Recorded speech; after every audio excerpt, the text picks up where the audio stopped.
Hello guys, welcome to this new video. இன்றைக்கி நம்ம என்ன பார்க்க போகிறோம்னா, ராட்சசன் மூவி யாரெல்லாம் பார்த்தீங்கன்னு தெரியும். அப்போ அந்த குழந்தைய கிட்னாப் பண்ணிவிட்டு அந்த ராட்சசன்ற அந்த ஒரு கேரக்டர், எப்படி அந்த சைக்கோ கேரக்டர் ஒரு பிஜிஎம் இருக்கும்ல, அதுதான் நம்ம இன்றைக்கி பார்க்க போகிறோம். யாராவது உங்கள் ஃப்ரெண்ட்ஸையும் உங்களோட ஃபேமிலியும் நான் ஒரு டெரராக மியூசிக் வாசிக்க போகிறேன் அப்படின்னு சொல்லி எல்லாரையும் பயமுறுத்துகிற மாதிரி இல்லை, சும்மா அப்படி டெரராக அப்படியே மாசாக அப்படியே சீன் காமிக்கணுன்னே இந்த வீடியோவை லைக் பண்ணிட்டு ஷேர் பண்ணுங்கள், சப்ஸ்கிரைப் பண்ணுங்கள். இப்போ நம்ம என்ன நோட்ஸ்குள்ளே போகலாம். இப்போ நம்ம நோட்ஸ்குள்ளே போகலாம். நீங்கள் டக்குன்னு பென்சில் ஏதாவது எடுத்துக்கோங்க, நோட்டு.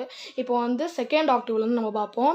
ஃபஸ்ட்டு சி, அப்புறம் சி ஃப்ளாட், அப்புறம் டி ஃப்ளாட்,